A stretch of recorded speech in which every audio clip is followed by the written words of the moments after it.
ইসলামের দাওয়াত দেওয়ার পূর্ব থেকেই, জাহেলি যুগ থেকেই তার একজন সাথী ছিল, তার নাম ছিল আব্দুল্লাহ।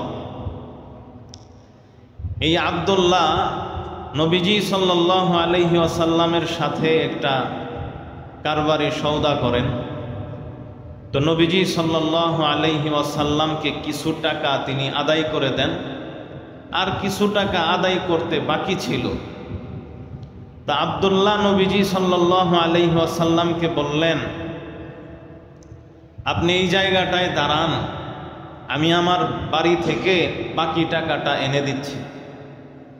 নবীজি সাল্লাল্লাহু আলাইহি ওয়াসাল্লাম আব্দুল্লাহকে বলল, ঠিক আছে, আমি এখানে দাঁড়িয়ে থাকব, তুমি বাড়ি থেকে তোমার টাকা নিয়ে আসো। আব্দুল্লাহ বাড়িতে যাওয়ার পর টাকা আনার কথা ভুলে যায়। একদিন, 2 দিন, 3 দিন পর্যন্ত তার মনে হয় না। 3 দিন পরে আব্দুল্লাহর মনে পড়ে, হাইরে, মুহাম্মদ সাল্লাল্লাহু আলাইহি ওয়াসাল্লাম তো আমার কাছে কিছু টাকা পায়। তো উনি 3 দিন পরে দৌড়ায় টাকা নিয়ে সেই স্থানে যান, গিয়ে দেখেন নবীজি সাল্লাল্লাহু আলাইহি ওয়াসাল্লাম আপন জায়গাতেই আছেন। নবীজি সাল্লাল্লাহু আলাইহি ওয়াসাল্লাম আব্দুল্লাহকে তেমন কিছুই বলে নাই, শুধু এতটুকু বলছে, হে যুবক, তুমি আমাকে পেরেশানির মধ্যে ফালাই দিছো। তুমি আমাকে বললা যে আমি টাকা নিয়ে আসতেছি, আর আমি তোমাকে বলছি ঠিক আছে আমি এখানে দাঁড়িয়ে রইলাম। তো তুমি গেলা আর আসলা না, 3 দিন পরে আজকে তুমি টাকা নিয়ে আসছো। বাস এতটুকুই কথা, যে তুমি আমাকে পেরেশানির মধ্যে ফালাই দিছো, এই কথাটুকুই শুধু বলছে, আর বলে না। তাহলে নবীজি সাল্লাল্লাহু আলাইহি ওয়াসাল্লাম তাকে বলছেন যে আমি তোমার টাকা নেওয়ার জন্য এখানে দাঁড়িয়ে থাকব। এই যে ওয়াদা নবীজি সাল্লাল্লাহু আলাইহি ওয়াসাল্লাম করেছিলেন, 3 দিন পর্যন্ত সে ওইখানেই ছিলেন, ওইখান থেকে সরেন নাই। এরপরে যখন সে এসে টাকা দেয়, তারপরে ওইখান থেকে যায়। নবীজি সাল্লাল্লাহু আলাইহি ওয়াসাল্লাম তার ওয়াদাকে, তার কথাকে কিভাবে তিনি রক্ষা করেছেন। 2 নাম্বার, নবীজির সাহাবীরাও এরকমই ছিল, ওয়াদা দিলে তারা ওয়াদার খেলাফ করতো না। আর নবীজি সাল্লাল্লাহু আলাইহি ওয়াসাল্লামও যদি জানতো যে কোনো সাহাবী কোনো কাফেরকে পর্যন্ত ওয়াদা করছে, তাহলেও নবীজি সাল্লাল্লাহু আলাইহি ওয়াসাল্লাম সেটা পূরণ করতে বলতেন। নবীজি সাল্লাল্লাহু আলাইহি ওয়াসাল্লাম খেলাফি কখনো করতেন না। কেন? যে ওয়াদা করে এর বিপরীত কাজ করে সে মুনাফিক। যে ওয়াদা করে বিপরীত কাজ করে সে কি? মুনাফিক। মুনাফিকের একটা আলামত তার মধ্যে পাওয়া গেল। এজন্য প্রিয় মুসলমান, হযরতে হুযায়ফা বিন ইয়ামান রাদিয়াল্লাহু তাআলা আনহু, হুযায়ফা এবং তার বাবা ইয়ামান, তার বাবার নাম ইয়ামান ছিল না, তার বাবার নাম ছিল জাবাল। কিন্তু ইয়ামানের অধিবাসী হওয়ার কারণে মানুষ তাকে ইয়ামান ইয়ামান বলে ডাকতো। এজন্য বাবার নাম প্রসিদ্ধ হয়ে গেছে ইয়ামান। হুযায়ফা বিন ইয়ামান রাদিয়াল্লাহু তাআলা আনহু, বাপ বেটা দুজনই ইসলাম ধর্ম গ্রহণ করে বদরের যুদ্ধের আগে। দুজনই বিশ্বনবী রাহমাতুল লিল আলামিনের সাহাবী ছিল। যখন তারা শুনতে পারল মদিনায় বিশ্বনবী রাহমাতুল লিল আলামিন মদিনার সাহাবীদেরকে নিয়ে তিনি মক্কার আবু জাহালের সৈন্যদের উপরে আক্রমণ করবে, হুযায়ফা বিন ইয়ামান রাদিয়াল্লাহু তাআলা আনহু, তারা বাপ বেটা দুইজনেই রওনা হয়ে গেলেন মদিনায় নবীজির সাথে মিলে তারা মক্কাবাসীদের বিরুদ্ধে লড়াই করবে। যখন তারা রওনা হয়, পথে আবু জাহালের সাথে দেখা হয়ে যায়। আবু জাহাল তাদেরকে আটকে ফেলে আর বলে, কোথায় যাও?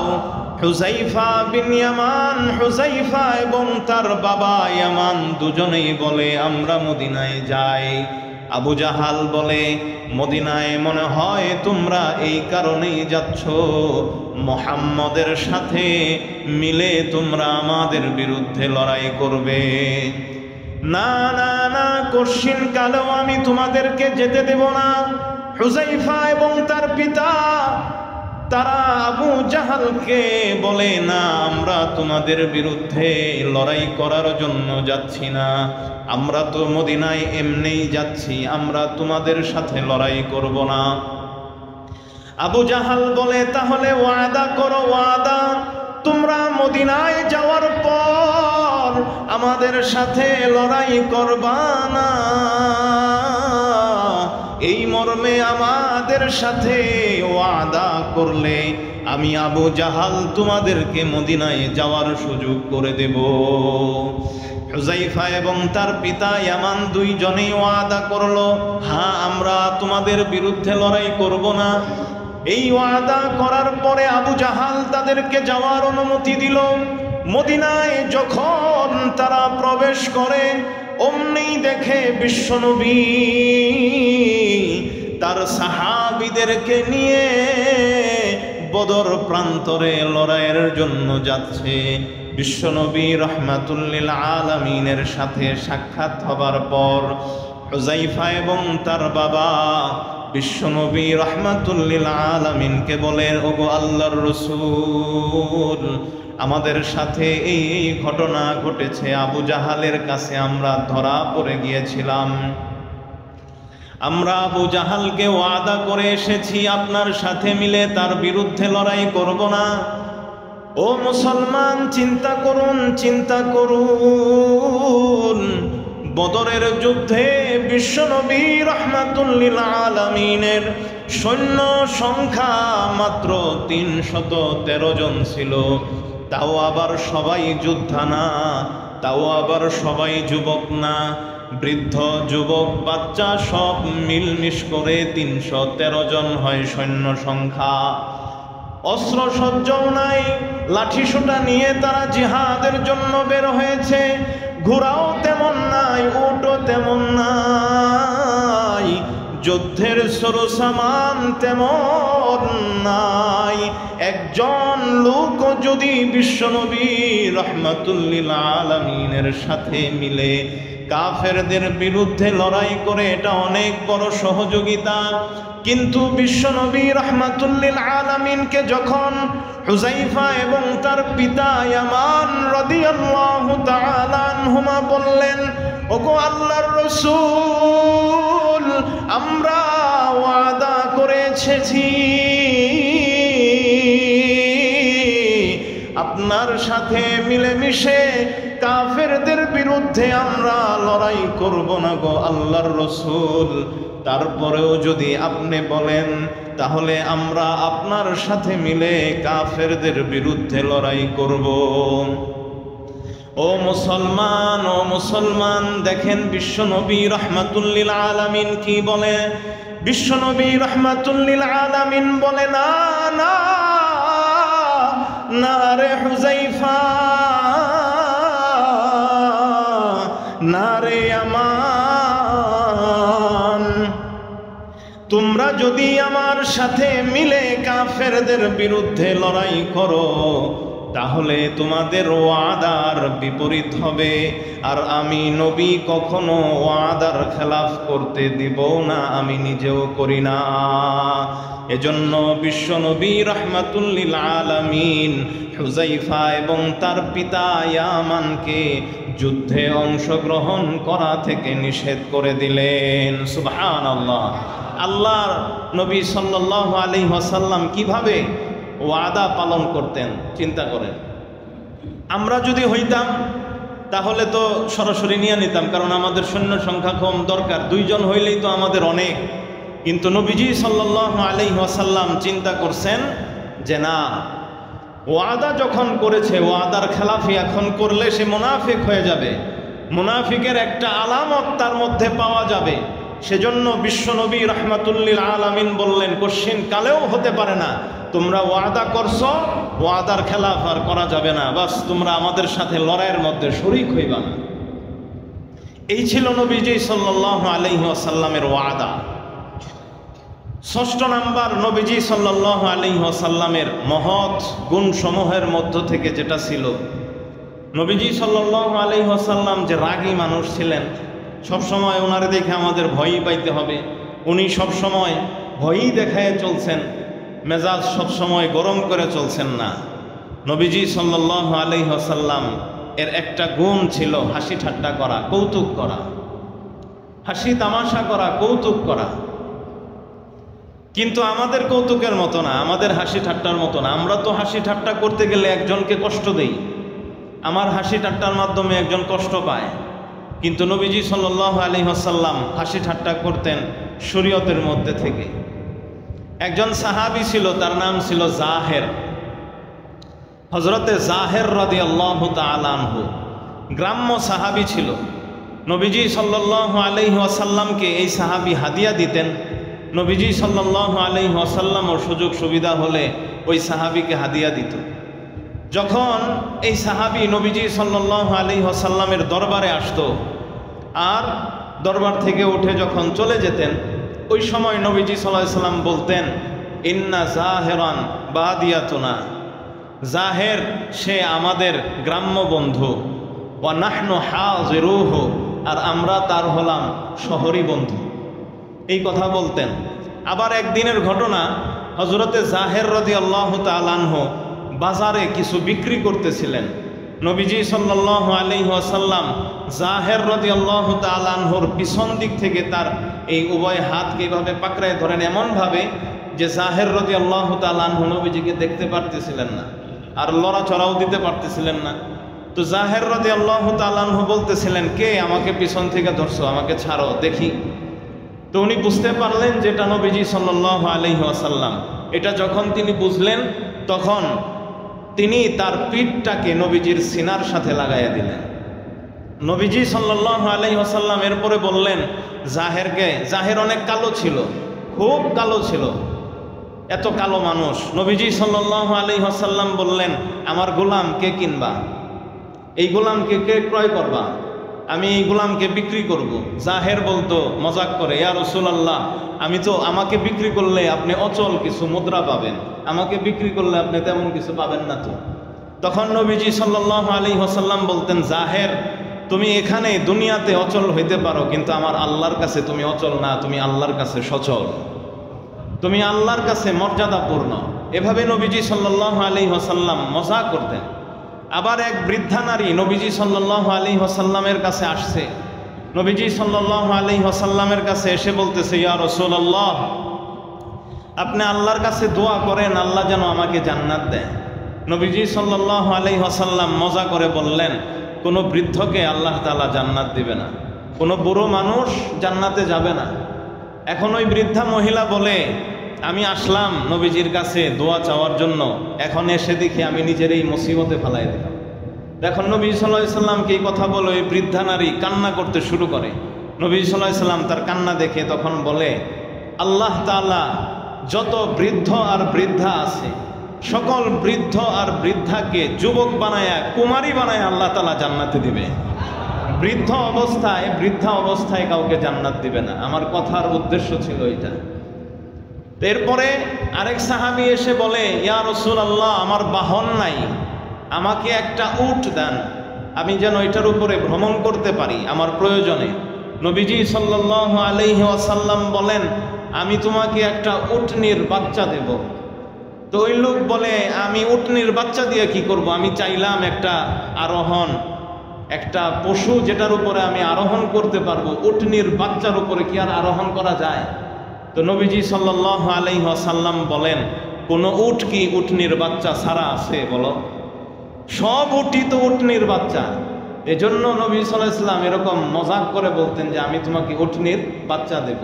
ওনার উদ্দেশ্য তো ভালো, উদ্দেশ্য তো ঠিকই আছে, কিন্তু সাহাবী বুঝতে ভুল করছে, যার কারণে তাৎক্ষণিক সময়ে পেরেশান হয়ে যাইত। কিন্তু নবী সাল্লাল্লাহু আলাইহি ওয়াসাল্লাম পরের আবার জবাব দিয়ে দিতেন, পেরেশানির মধ্যে রাখতেন না। আমরাও চাইলে এইরকম মজা করতে পারি, এটা নবী সাল্লাল্লাহু আলাইহি ওয়াসাল্লামের সুন্নাহ। কিন্তু আমরা তো মজা করি এভাবে যে আরেকজনের মনটা ভেঙে দেই, কষ্ট দেই। এইটা ঠিক না, এটা হারাম। আমার মজা করার মাধ্যমে যেন আরেকজনের মন বা আরেকজনের সম্মান যেন হানি না হয়, এটা খেয়াল রাখতে হবে। 6 নাম্বার গেল।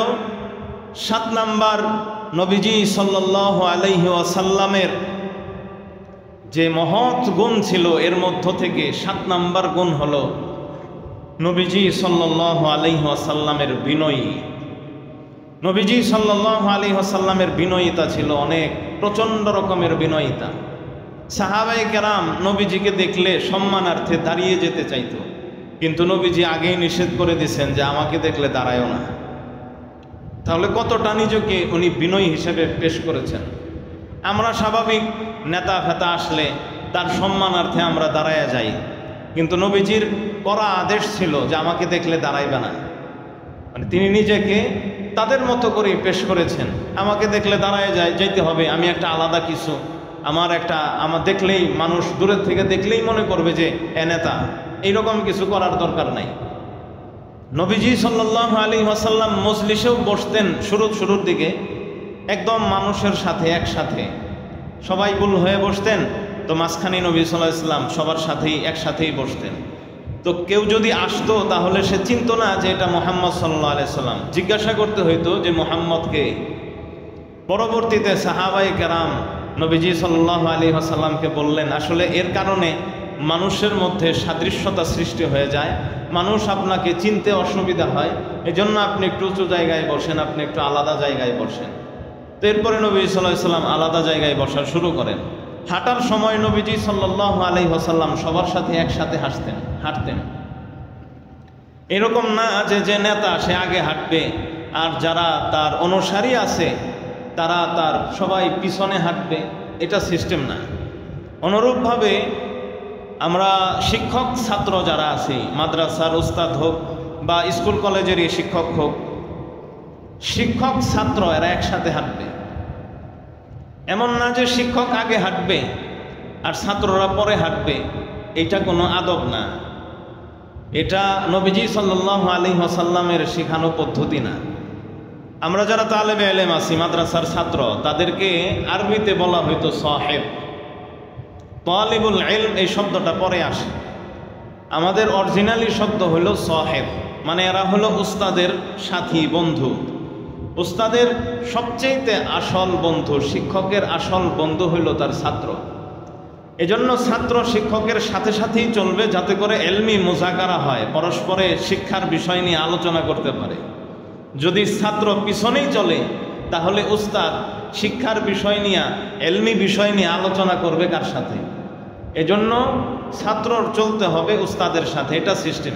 কিন্তু এখন ছাত্রের জন্য শব্দ বের করছে শাগরিদ। শাগরিদ বলা হয়, শাগরিদ শব্দটার অর্থ হলো শাহ গির্দ। শাহ শব্দের অর্থ হলো বাদশাহ, গির্দ মানে বাদশার পায়ের ধুলাবালি, তো ওইখান থেকে আসছে শাগরিদ। তো এই শব্দটা যখন থেকে ব্যবহার শুরু হয়েছে তখন থেকে আমাদের মাঝে এরকম একটা অভ্যাসে পরিণত হয়ে গেছে, এরকম মেজাজও তৈরি হয়ে গেছে যে উস্তাদ আর ছাত্র একসাথে চলতে পারবে না, এটা বেয়াদবি। কেন? ছাত্র তো উস্তাদের ধুলার মতো, তো ধুলা এটা তো পরে থাকে, নিচে থাকে, এজন্য ছাত্ররা উস্তাদের পিছনে থাকবে না। এটা নবী সাল্লাল্লাহু আলাইহি ওয়াসাল্লামের সুন্নত না। নবী সাল্লাল্লাহু আলাইহি ওয়াসাল্লামের সুন্নত হলো ছাত্র উস্তাদ একসাথে থাকবে, এলমি মুজাকারা হবে, একসাথে হাঁটবে, এটাই সুন্নত। কিন্তু আমরা যারা অহংকারী আছি, ভিতরে যাদের অহংকার আছে, এরা একসাথে চলতে চায় না গরিবদের সাথে, বা আমার যে ছোট মানুষের সাথে আমি একসাথে চলতে চাই না, সে আমার সাথে কেন চলবে? একসাথে বসতে চায় না, বসলে ঘিন করে, পিছনে বসো, অন্য জায়গায় বসো। এই যে এগুলা যারা করে, মানে হইল এর ভিতরে অহংকার দিয়া ভরা। আর যার ভিতরে অহংকার থাকে সে কখনো জান্নাতে যেতে পারবে না। যার ভিতরে অহংকার থাকবে সে কখনো জান্নাতে যেতে পারবে না, আল্লাহ দিবেন না তাকে জান্নাতে, আগে জাহান্নামে দিয়া তারপরে পরিশুদ্ধ করে এরপরে জান্নাতে দিবেন। এজন্য নবীজি সাল্লাল্লাহু আলাইহি ওয়াসাল্লামের এই বিনয়ী গুণটাকে আমরা গ্রহণ করি। নবীজি সাল্লাল্লাহু আলাইহি ওয়াসাল্লাম কেমন বিনয়ী তিনি প্রকাশ করেছেন দুনিয়াতে। সব নবীদের সর্দার কে বলেন তো? সব নবীদের সর্দার কে? নবীজি সাল্লাল্লাহু আলাইহি ওয়াসাল্লাম। সকল নবীদের ইমাম কে? নবীজি সাল্লাল্লাহু আলাইহি ওয়াসাল্লাম। তাকে ইমামুল মুরসালিন বলা হয়, সাইয়্যিদুল মুরসালিন বলা হয়। তাহলে সব নবীদের উপরে শ্রেষ্ঠত্ব কার? আমার আর আপনার নবী সাল্লাল্লাহু আলাইহি সাল্লামের। তার মর্যাদা সবার চেয়ে বেশি। এজন্য সাহাবায়ে কেরাম যখন অন্য অন্য নবীদের আলোচনা আসতো, তো নবী সাল্লাল্লাহু আলাইহি সাল্লামকে তারা প্রাধান্য দিত। তো একদিন সাহাবীরা ইউনুস আলাইহিস সালাতু ওয়াস সালামের আলোচনা আসলে হযরতে ইউনুস আলাইহিস সালাতু ওয়াস সালামের চেয়ে নবীজি সাল্লাল্লাহু আলাইহি ওয়াসাল্লামকে তারা প্রাধান্য দেয়। তখন নবীজি সাল্লাল্লাহু আলাইহি ওয়াসাল্লাম এই কথা শোনার পরে বলেন, লা ইয়ামবাগি লিআবদিন আইয়াকুলা ইন্নী খায়রুন মিন ইউনুস ইবনে মাত্তা। কোনো ব্যক্তির জন্য এটা জায়েজ নাই, এটা উচিত নয় যে কথা বলা যে আমি মুহাম্মদ ইউনুসের চেয়েও আমার মর্যাদা বেশি, এই কথাটা বলা উচিত নয়। তাহলে নবীজি বলতেন যে না, কোনো নবীর উপরে আমাকে প্রাধান্য দিও না, সবাইকে যেভাবে আলোচনা করো আমাকে ওইভাবেই রাখো। কিন্তু আসলে তো নবীর মর্যাদা সবার উপরে, তিনি সকল নবীর সর্দার। তারপরেও নিজেকে কখনো অন্য নবীর চেয়ে প্রাধান্য দেওয়াকে এটা নবী সাল্লাল্লাহু আলাইহি ওয়াসাল্লাম পছন্দ করতেন না। এজন্য তিনি সাহাবায়ে কেরামকে নিষেধ করে দিয়েছেন। তাই এই বিনয়ের গুণটা আমরা গ্রহণ করি। মান তাওয়াযা লিল্লাহ রাফাআহুল্লাহ, যে আল্লাহর জন্য বিনয়ী হয় আল্লাহ তার মাকামকে দুনিয়া ও আখিরাতে উঁচু করে দেয়। এজন্য বিনয়ী হই, নিজেকে ছোট মনে করি। আমি আমার কাছে সবচেয়ে ছোট থাকবো, একটা কুকুরের চেয়েও যেন আমাকে ছোট মনে হয়, যে আমার চেয়ে তো কুকুরই ভালো। নিজের কাছে আপনি ছোট থাকেন, মানুষে যদি আপনাকে বড় মনে করে ওইটা অসুবিধা নাই, কিন্তু আপনি নিজেকে নিজে ছোট মনে করেন, নিজেকে আপনি ছোট করেই প্রকাশ করেন। আল্লাহ তাআলা আপনার দিল থেকে অহংকারকে দূর করে দিবেন, আর আল্লাহ তাআলা আপনাকে দুনিয়া ও আখিরাতে বড় করে দিবেন। চেষ্টা করেন এটা গ্রহণ করার। 8 নাম্বার নবীজি সাল্লাল্লাহু আলাইহি ওয়াসাল্লামের মহৎ গুণগুলোর থেকে 8 নাম্বার গুণ ছিল নবীজি সাল্লাল্লাহু আলাইহি ওয়াসাল্লামের লজ্জা, হায়া। হযরতে আবু সাঈদ খুদরি রাদিয়াল্লাহু তাআলা আনহুর সূত্রে সম্ভবত বর্ণিত হবে, তো তিনি বলতেছেন, কানান নবিয়্যু সাল্লাল্লাহু আলাইহি ওয়াসাল্লাম আশাদ্দা হায়াআন, নবীজি সাল্লাল্লাহু আলাইহি ওয়াসাল্লাম ছিলেন খুব লজ্জার অধিকারী, এমন লজ্জার অধিকারী ছিল নবী সাল্লাল্লাহু আলাইহি ওয়াসাল্লাম। আবু সাঈদ খুদরি রাদিয়াল্লাহু তাআলা আনহুর ভাষায় তিনি বলতেছেন, কেমন লজ্জাশীল ছিল নবী সাল্লাল্লাহু আলাইহি ওয়াসাল্লাম। মিনাল আযরাই ফি খিদরিহা, গৃহবাসী পর্দানশীল যে কুমারী মেয়েরা থাকে, যে সমস্ত কুমারী মেয়েরা পর্দানশীল, যারা ঘরেই থাকে, বাহিরে বের হয় না, এই রকম গৃহবন্দী গৃহবাসী পর্দানশীল কুমারী নারীদের চেয়েও বেশি নবীজি সাল্লাল্লাহু আলাইহি ওয়াসাল্লাম লজ্জাশীল ছিলেন। আর আমাদের তো আজকে হায়া নাই বললেই চলে, অথচ নবী সাল্লাল্লাহু আলাইহি ওয়াসাল্লাম বলেছেন, আল হায়া ও শুবাতুম মিনাল ঈমান, হায়া হলো ঈমানের একটা অংশ, একটা জুজ। এই হায়া যদি, লজ্জা যদি আমার আর আপনার মাঝে না থাকে, তাহলে আমার আর আপনার দ্বারা দুনিয়ার সকল প্রকারের গুনাহ করাই সম্ভব, দুনিয়ার সকল প্রকারের খারাপ কাজই করা সম্ভব। কিন্তু যখন মানুষ লজ্জাশীল হয়, তখন সে চিন্তা করে, হায়রে আমি যদি এটা করি তাহলে লোকে আমারে কি বলবে, আল্লাহর কাছে আমি কিভাবে মুখ দেখাবো, বাপ মার কাছে কিভাবে মুখ দেখাবো। এই চিন্তা চেতনাগুলো যখন দূর হয়ে যায়, তখনই মানুষ খারাপ কাজের মধ্যে লিপ্ত হয়। কিন্তু যদি তার মাঝে হায়া থাকে, হায়া, লজ্জা, তাহলে সে অনেকটা খারাপ কাজ থেকে বাঁচতে পারে। এই জন্য আমরা লজ্জা, এই গুণটাকেও অর্জন করার জন্য চেষ্টা করি। আল্লাহ আমাদের সবাইকে তৌফিক দান করেন, আমিন। 9 নাম্বার নবীজি সাল্লাল্লাহু আলাইহি ওয়াসাল্লামের মহৎ গুণগুলোর মধ্য থেকে একটা গুণ, 9 নাম্বার, নবীজি সাল্লাল্লাহু আলাইহি ওয়াসাল্লাম মাফ করে দিতেন। কখনো কারো অন্যায়, কখনো কারো দোষ, নবীজিকে কেউ কষ্ট দিছে, এটা নবী সাল্লাল্লাহু আলাইহি ওয়াসাল্লাম কখনো মনে রাখতেন না। এজন্যে নবীজি সাল্লাল্লাহু আলাইহি ওয়াসাল্লামকে দেখেন, তায়েববাসীকে নবী সাল্লাল্লাহু আলাইহি ওয়াসাল্লাম মাফ করে দিয়েছেন, তাদের জন্য আল্লাহর নবী দোয়া করছেন, বদদোয়া দেন নাই। তাহলে বোঝা গেল যে নবী সাল্লাল্লাহু আলাইহি ওয়াসাল্লাম কতটা ক্ষমা করতেন মানুষকে। আবার হযরতে ওয়াহশী রাদিয়াল্লাহু তাআলা আনহু, তিনি কাকে কতল করছিলেন? হামজা রাদিয়াল্লাহু তাআলা আনহুকে। হামজা রাদিয়াল্লাহু তাআলা আনহু নবীজির অত্যন্ত প্রিয় একজন চাচা ছিল। তো এই চাচাকে ওয়াহশী কি কঠোরভাবে তাকে হত্যা করে, এই মূত্রথলি এখানে বল্লম মারে, এমন জোরে বল্লম দিয়ে আঘাত করে যে এই বল্লমটা এদিক থেকে ওদিকে ছেদ করে চলে যায়। এতটা কষ্ট দিয়ে এই ওয়াহশী হামজা রাদিয়াল্লাহু তাআলা আনহুকে মারে। ইসলাম ধর্ম গ্রহণ করার পর নবীজি তাকে জিজ্ঞাসা করতো, ওয়াহশী তুমি আমার চাচাকে কিভাবে মারছিলা? এটা তিনি জানতে চাইতেন। ওয়াহশী বলতো যে এইভাবে মারছি। নবীজি সাল্লাল্লাহু আলাইহি ওয়াসাল্লাম বললেন, ওয়াহশী ইসলাম আনার কারণে আমি তোমার উপরে সন্তুষ্ট, তোমার সব আমি মাফ করে দিছি, আল্লাহ তোমার সব মাফ করে দিছে। কিন্তু ওয়াহশী তুমি তোমার চেহারা আমার সামনে দেখায়ও না, তোমার চেহারা দেখলে আমার চাচার কথা মনে পড়ে, আমার কষ্ট লাগে, এজন্য তুমি আমার সামনে আইসো না। কিন্তু বাকি আমি তোমাকে মাফ করে দিছি, আল্লাহ তোমাকে মাফ করে দিছে, কিন্তু তুমি আমার সামনে আইসো না কেন? তোমার চেহারাটা দেখলে আমার ওই শহীদ চাচার কথা মনে পড়ে, তখন আমার কষ্ট লাগে, আমার চোখ দিয়ে তখন পানি পড়ে। তো নবীজি সাল্লাল্লাহু আলাইহি ওয়াসাল্লাম এত বড় একজন খুনি, তাকেও কিন্তু মাফ করে দিয়েছেন। মক্কা বিজয়ের সময় সাহাবায়ে কেরাম তো বলতেছিল, আল ইয়াউমু ইয়াউমুল মালহামা, আজকে হলো যুদ্ধের দিন, আজকে সব একদম তছনছ করে দেব, মেরে ফেলবো সবাইকে, কাফের যারা আছে। কিন্তু নবীজি সাল্লাল্লাহু আলাইহি সাল্লাম বিজয় লাভ করার পর উনি ঘোষণা দিলেন, আজকে কোনো ধরনের হত্যা, কাউকে মারা হবে না, সবাই তোমরা আজাদ, যাও, ইযহাবু আনতুমুত তুলাকা, তোমরা সব স্বাধীন, তোমরা সব চলে যাও। নবীজি সাল্লাল্লাহু আলাইহি সাল্লাম এই মক্কাবাসী নবীজিকে কম কষ্ট দিছে? সারাটা জীবন যতদিন মক্কায় ছিল, প্রতিটা ক্ষণে ক্ষণে নবীজি সাল্লাল্লাহু আলাইহি সাল্লামকে তারা কষ্ট দিছে।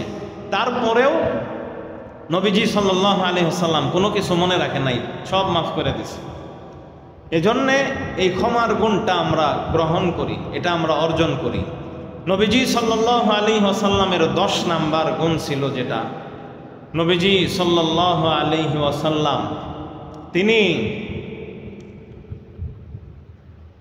সব সময় একটা জিনিস করতেন, মানুষ এই যে যারা তার আত্মীয় স্বজন ছিল, চাই সেটা একটা বাদী হোক না কেন, চাই নিম্ন থেকে নিম্ন শ্রেণীর মানুষই হোক, যার সাথে নবীজির আত্মীয়তার বন্ধন ছিল, এই আত্মীয়তার বন্ধন নবীজি সাল্লাল্লাহু আলাইহি সাল্লাম বজায় রাখতেন। হযরতে সুয়াইবা রাদিয়াল্লাহু তাআলা আনহু আবু লাহাব এর বাদী ছিল। এই সুয়াইবা রাদিয়াল্লাহু তাআলা আনহু নবীজিকে দুধ পান করাইছেন, দুধ খাওয়াইছিল। নবীজির ধাত্রীমা দুধ মাতা ছিল হযরতে সুয়াইবা, আবু লাহাবের বাদী। কিন্তু এই দুধ পান করানোর কারণে নবীজি সাল্লাল্লাহু আলাইহি সাল্লাম সারাটা জীবন তার খবর রাখছেন, তার জন্য হাদিয়া তোহফা দিয়েছেন। যতদিন নবীজি সাল্লাল্লাহু আলাইহি সাল্লাম মক্কায় ছিলেন, ততদিন সুয়াইবা রাদিয়াল্লাহু তাআলা আনহুর সাথে দেখা করতে যাইতেন, তাকে হাদিয়া তোহফা দিতেন, কিছু লাগলে তিনি দিতেন, ওগুলা ব্যবস্থা করতেন। যখন মদিনায় চলে গেল, মক্কা থেকে কোনো ব্যক্তি আসলে বা মদিনা থেকে কেউ যখন মক্কায় যাইতো, তার কাছে হযরতে সুয়াইবার জন্য কিছু পাঠিয়ে দিতেন হাদিয়া তোহফা, আর খবর নিতেন যে সুয়াইবা রাদিয়াল্লাহু তাআলা আনহু আমার দুধমা কেমন আছে। যখন নবীজি সাল্লাল্লাহু আলাইহি সাল্লাম মক্কা বিজয় করলেন, মক্কা বিজয়ের পরে তিনি সাথে সাথে খুঁজলেন যে আমার দুধমা সুয়াইবা রাদিয়াল্লাহু তাআলা আনহা কোথায়। লোকেরা বলল তিনি মারা গেছেন। তখন জিজ্ঞাসা করলেন যে তার স্বামী বা ছেলে সন্তান এগুলা কেউ আছে কিনা। তখন লোকেরা বলল কেউ নাই, তার কোনো বংশের একজন লোক মাত্রও নাই, তার আত্মীয় স্বজনদের মধ্য থেকে কেউ নাই। নবীজি সাল্লাল্লাহু আলাইহি সাল্লাম এভাবে আত্মীয়তার বন্ধনকে বজায় রেখেছেন। ন্যূনতম আত্মীয় যারা আছে তাদেরকেও নবী সাল্লাল্লাহু আলাইহি সাল্লাম খোঁজ খবর নিয়েছেন, খেয়াল রাখছেন। কিন্তু আমরা আত্মীয়তার বন্ধনকে বিচ্ছিন্ন করে চলতেছি। আত্মীয়তার বন্ধন এটা 5 ভাবে আমরা বজায় রাখবো। বিল কালা বিসালামি ওয়াল কালামি ওয়াল লিকাই ওয়াল খিদমাতি ওয়াল ইআনা। বিল কালাম বিসালাম, 1 নাম্বার বিসালাম, সালাম দেওয়া আত্মীয় স্বজনদেরকে। 2 নাম্বার কালাম ওয়াল কালামি, কথাবার্তা বলা। 3 নাম্বার ওয়াল লিকাই, সাক্ষাৎ করা তাদের সাথে। 4 নাম্বার ওয়াল খিদমাতি, খিদমত করা, তাদের সেবা শুশ্রূষা করা, অসুস্থ হলে তাদেরকে দেখতে যাওয়া, তাদের সেবা করা। 5 নাম্বার বিল ইআনাতি, তাদের যদি কখনো কিছুর প্রয়োজন হয়, সে অভাবগ্রস্ত হয়ে যায়, ঋণগ্রস্ত হয়ে যায়, তার কখনো কিছুর জরুরত হয়, তখন তাকে টাকা পয়সা বা যেভাবে পারেন সেভাবে তাকে সহযোগিতা করা। কিন্তু এই বিষয়গুলো আমাদের মাঝে নাই। আমরা না আত্মীয় স্বজনদেরকে দেখলে সালাম দিই, সালামও দিই না, কথাবার্তা তো দূরের কথা, ফোনে যে কথা বলবো এই সময়ও নাই আমাদের। আমাদের শ্রেণী আপনাদের শ্রেণী সবার একই অবস্থা। তারপরে সাক্ষাৎ করতে যাওয়া, এটাও হয় না। এরপরে তাদের খিদমাত করা, এটাও হয় না। তারপরে ইআনা, সহযোগিতা করা, এটা তো আরও হয় না। সহযোগিতা তো আমরা করতেই চাই না, বা যদি কেউ করেও তাহলে তো খোঁটা দেওয়া বাসে না, অথবা করলেও বিভিন্ন ধরনের চাপে রাখে। এই ধরনের অবস্থা হয়ে থাকে। তো এই 5টা কাজ করলে আপনার আত্মীয়তার বন্ধন বজায় থাকবে। আর আপনার যদি আপনি চান আপনার হায়াতের মধ্যে বরকত হোক, আপনার রিজিকের মধ্যে বরকত হোক, তাহলে অবশ্যই আপনি আত্মীয়তার বন্ধন বজায় রাখতে হবে। সর্বশেষ 11 নাম্বার, এটা বলেই আজকে আমি শেষ করব। নবীজি সাল্লাল্লাহু আলাইহি ওয়াসাল্লামের মহৎ গুণগুলোর মধ্য থেকে সর্বশেষ 11 নাম্বারের গুণ, নবীজি সাল্লাল্লাহু আলাইহি ওয়াসাল্লাম মেহমানদারি করতেন খুব। হাদিস শরীফের মধ্যে এসেছে, সাহারি খেতে যখন নবীজি সাল্লাল্লাহু আলাইহি ওয়াসাল্লাম বসতেন, যদি কাউকে তিনি দেখতেন যে তার সামনে দিয়ে যাচ্ছে বা কাউকে দেখা যায়, নবীজি সাল্লাল্লাহু আলাইহি ওয়াসাল্লাম ডাক দিতেন, ও ভাই আসো, সাহারির বরকতপূর্ণ খাওয়ার মধ্যে শরীক হও, আসো। তো তাকে নিয়ে নবীজি সাল্লাল্লাহু আলাইহি ওয়াসাল্লাম খাইতেন, খাওয়ার মধ্যে শরীক করতেন। এজন্যে নবীজি সাল্লাল্লাহু আলাইহি ওয়াসাল্লাম কে এক সাহাবী জিজ্ঞাসা করলো, আইয়ুল ইসলামি খায়রুন, ইসলামের মধ্যে কোন আমলটা সবচেয়ে বেশি কল্যাণকর, কোন আমলটার মধ্যে সওয়াব বেশি? নবীজি সাল্লাল্লাহু আলাইহি ওয়াসাল্লাম বললেন, তুতঈমুত তুআম ওয়া তাকরাউস সালাম আলা মান আরাফতা ওয়া মান লাম তা'রিফ। সর্বপ্রথম যেই কথাটা, 2টা কথা বলছেন নবীজি এই হাদিসে। সাহাবী তাকে জিজ্ঞাসা করার পরে যে ইসলামের মধ্যে সবচেয়ে কল্যাণকর কাজ, সওয়াবের কাজ, ভালো কাজ কোনটা, নবীজি 2টা কথার দ্বারা উত্তর দিয়েছেন। 1 নাম্বার, তুতঈমুত তুআম, তুমি খাওয়াও, মানুষকে খাওয়াও। এখানে নবীজি সাল্লাল্লাহু আলাইহি ওয়াসাল্লাম তু কিলু বলেন নাই। আরবিতে আকালা ইয়াকুলু এই শব্দের অর্থ খাওয়া, বাবে ইফাল থেকে আকালা ইউকিলু অর্থ খাওয়ানো, আকালা ইউকিলু অর্থ শুধুমাত্র খাওয়ানো। এজন্য নবীজি এই হাদিসের মধ্যে তু কিলু তুআম বলেন নাই যে তুমি খাবার খাওয়াও। আল্লাহর নবী সাল্লাল্লাহু আলাইহি ওয়াসাল্লাম এখানে হাদিসের মধ্যে শব্দ ব্যবহার করছেন তুতঈমু। তুতঈমুর মানে হইল তুমি খাওয়াও, হাদিয়া তুহফা দাও, যেভাবে পারো সহযোগিতা করো। এটা হলো ইসলামের মধ্যে সর্বোত্তম কাজ, সবচেয়ে বেশি সওয়াবের কাজ। আল্লাহ তাআলা, আল্লাহর নবী সাল্লাল্লাহু আলাইহি ওয়াসাল্লাম এখানে ইতআম শব্দের জন্য এখানে সিগা আনছেন মুজারে থেকে। আপনারা সাধারণ মানুষ, এগুলা তো বুঝবেন না। শব্দ ব্যবহার করছে তুতঈমু, এটা আমাদের পরিভাষায় বলা হয় গ্রামার, আরবি গ্রামারের মধ্য থেকে এটা হলো মুজারের সিগা। তুতঈমু মুজারের সিগা ব্যবহার করছে আল্লাহ তাআলা। মুজারের সিগার মধ্যে সর্বদা থাকে, মানে তুমি খাওয়াইবে একদিন না, সর্বদা খাওয়াইতে থাকো মানুষদেরকে, গরিব দুঃখী আত্মীয় স্বজন যারাই আছে সবাইকে। এখানে আল্লাহ বলেন নাই কাকে খাওয়াবে।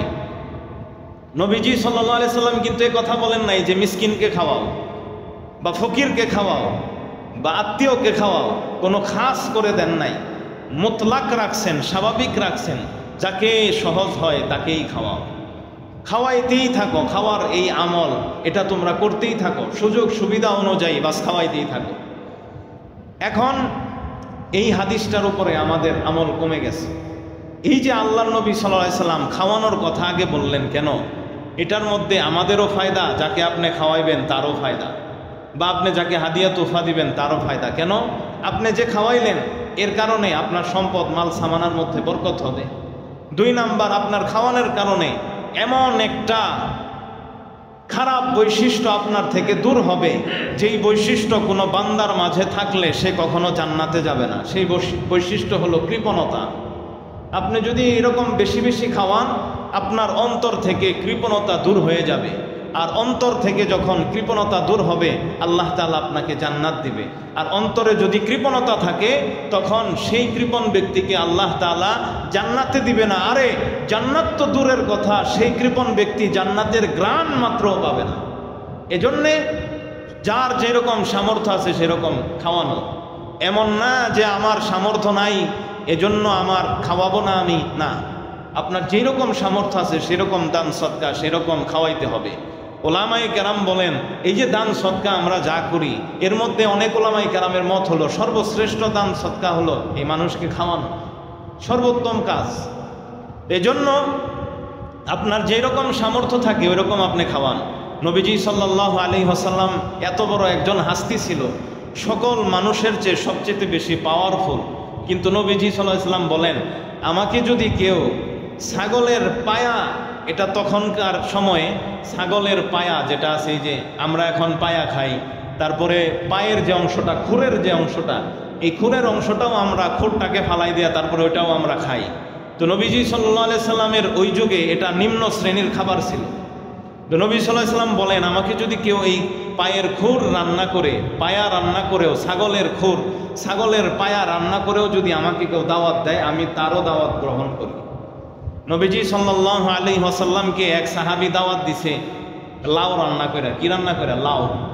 লাউয়ের মধ্যে কিছু গোস্তের ছিটা শুধু ছিটাই দিছে, এই ছিটাই দিয়ে এই লাউ দিয়ে রান্না করছে। ওর এটাই সামর্থ্য আছে সাহাবীর, কিন্তু দাওয়াত যে দিছে এটা মহাব্বত নিয়ে দাওয়াত দিছে, অসম্মান করার জন্য না, মহাব্বত নিয়ে। নবীজি সাল্লাল্লাহু আলাইহি ওয়াসাল্লামকে খাওয়াবে, তার এটা ইচ্ছা। কি খাওয়াবে? বাড়িতে লাউ আছে, গোস্ত আছে, টুকরা টুকরা করে লাউ দিয়ে রান্না করছে, নবীজিকে দাওয়াত দিছে। নবী সাল্লাল্লাহু আলাইহি ওয়াসাল্লাম ওই তরকারির পাত্র থেকে লাউ বেছে বেছে লাউ খাইছে শুধু। নবীজি লাউ খুব পছন্দ করতেন, আর সাহাবীকেও দেখাইছে যে লাউ আমার কাছে খুব পছন্দ। এভাবে লাউ তিনি পছন্দ করে বেছে বেছে ওইখান থেকে উনি খাইছেন। এজন্য যার যেরকম সামর্থ্য আছে খাওয়াইতে থাকা, খাওয়াইতে থাকা। শুধুমাত্র হুজুর মানুষকেই খাওয়াইতে হবে এরকম তো না। আপনার আত্মীয় স্বজন, আপনার বন্ধু বান্ধব, আপনার পরিচিত অপরিচিত, যাকে আপনার সুযোগ হয় আপনি সওয়াবের নিয়তে খাওয়ান। এখন খাওয়ার কথা আলোচনা করলাম, এর মানে এই না যে হুজুরকে বেশি করে দাওয়াত দেন, হুজুরকে ঘরে আইনা খাওয়াইতে হবে, এটার মানে কিন্তু এটা না, এটা আবার বুঝেন না। তো খাওয়ার মানে হলো, এটা যেহেতু একটা নবীজি সাল্লাল্লাহু আলাইহি সাল্লামের উত্তম একটা আমল, এবং অনেক উলামায়ে কেরামের কাছে এটা দান সৎকার মধ্যে সর্বশ্রেষ্ঠ একটা আমল। কারণ এখানে মানুষকে বাড়িতে আনা হয়, তো বাড়িতে আসলে তারা দোয়া দুরূদ পড়ে, বাড়ির থেকে বালা মুসিবত দূর হয়। এরপরে এখানে যদি আপনি নেককার বান্দাদেরকে আনেন, তাহলে এখানে তাদের আনার কারণে বরকত হয়। তো তাদেরকে আপনি খাওয়াইলেন, খাওয়ানোর পরেও কিছু দোয়া আছে, আল্লাহুম্মা আত'ইমান আত'আমানি ওয়াসকিমান সাকানি, এই দোয়াও তারা পড়ে গেল, দোয়ার বদৌলতেও আপনি ফজিলত পাবেন। খাওয়ানোর কারণে এই খাবার তার মধ্যে যতদিন রইল, এই খাবার দ্বারা যে রক্ত সৃষ্টি হইল, এই যে ইবাদত সে করবে, তার ইবাদতের সওয়াব আপনার আমলনামায় আসতে থাকবে। তো সুতরাং আপনি চিন্তা করেন, আপনার খানা খেয়ে যদি আপনি 1000 মানুষকে খাওয়ান, আর এই 1000 মানুষ যদি আপনার খানা খেয়ে ইবাদত করে, তো এই 1000 মানুষের ইবাদতের সওয়াব আপনার আমলনামায় যাবে। এজন্য উলামায়ে কেরাম বলছেন, সদকায় যে দান সৎকার মধ্যে এটা অন্যতম উত্তম একটা কাজ, খাওয়ানো মানুষকে। খাওয়ালে আপনার মধ্য থেকে বখিলাত, কৃপণতা, এটা দূর হয়ে যায়। আর 2 নাম্বার দূর হয় কি? আপনি যাকে খাওয়ালেন তার থেকে দারিদ্রতা মোচন হয়ে যায়। আপনি যাকে দান করলেন তার থেকে দারিদ্রতাটা চলে যাবে, তার সাথে আপনার মহাব্বত হবে, তার সাথে আপনার ভালোবাসা সৃষ্টি হবে। যদি আপনার সাথে কারো শত্রুতা থাকে, আপনি তাকে আপনার ঘরে দাওয়াত করে এনে খাওয়ান, শত্রুতা এই খাওয়ানোর ফলে চলে যাবে।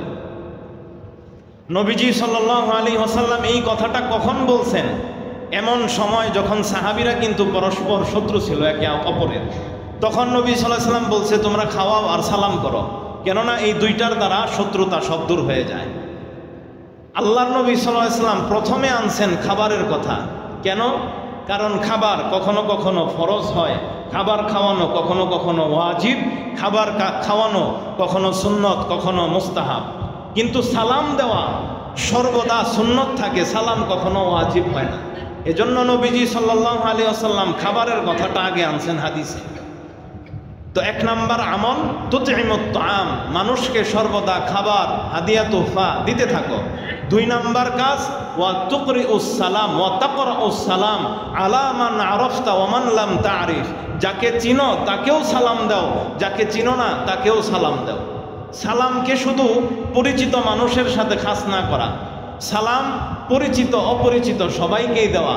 আর এই সালামের বদৌলতে আপনার দিল থেকে একটা গুনাহ দূর হবে, যেই গুনাহটা হলো অহংকার, এটা দূর হয়ে যাবে। তো এটা এই সালামের মাধ্যমে দূর হলে আপনি জান্নাতে চলে যাবেন।